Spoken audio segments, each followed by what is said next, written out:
Mga master, si Senator Bong Revilla po ay mayroong ipinasa na isa pong Senate bill na ang layunin ay taasan ang sahod ng mga empleyado ng gobyerno.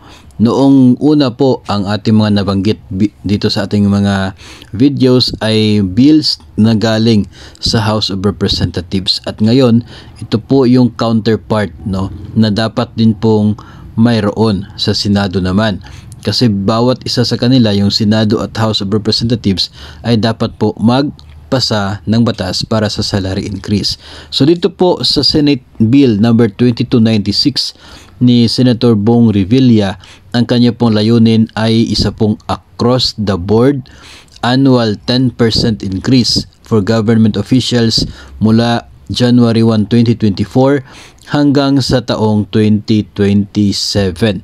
So apat na tranches ng salary increase na mayroon pong 10% increase across the board po yan para sa bawat taon. Medyo familiar po para sa inyo ang mga conditions ng bills na ito, kasi nga po ang tinutukoy po ni Senator Bong Revilla na ang bill na ito ay magiging counterpart doon sa House Bill number 8081 na ipinasa naman ni Congressman Ralph Recto. Dahil sa conditions na yan mga master, ito po yung magiging sahod ng mga Teacher 1 under the Senate Bill 2296. Salary grade 11, ganito po yung magiging rate po niya. Sa 2024, 29,700. 32,670 naman sa 2025, 35,937 sa 2026, at 39,531 sa 2027. So 4 tranches po itong increase na proposal ni Senator Bong Revilla dito po sa 2296 na Senate Bill. Yun na po. Familiar po sa atin yung mga figures na ito.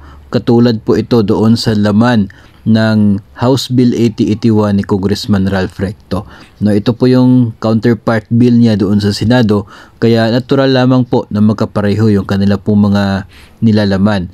Para nang sa ganon, kapag ma-approve po doon sa House of Representatives, malaki din ang chance na ma-approve ito dito sa Senado at wala na po magiging pagpupulong ng dalawang branches ng ating Kongreso, kasi pareho na po yung kanilang mga na-approve ng mga conditions. So ito po yung isa sa dalawang bills na ipinasa ni Senator Bong Revilla tungkol sa salary increase. Mamaya pag-usapan po natin yung pangalawang bill po na kanya pong ipinasa. And sa ngayon mga master ay nanatili pa rin naman pong nakapending ang bill na ito. July po nang ito ay na-submit, at noon pong ngayong buwan lamang po ng Agosto ay nakapending na ito sa committee doon po sa Senado. So wala pa naman po kasiguruhan kung kailan po magkakaroon ng pagbabago dito sa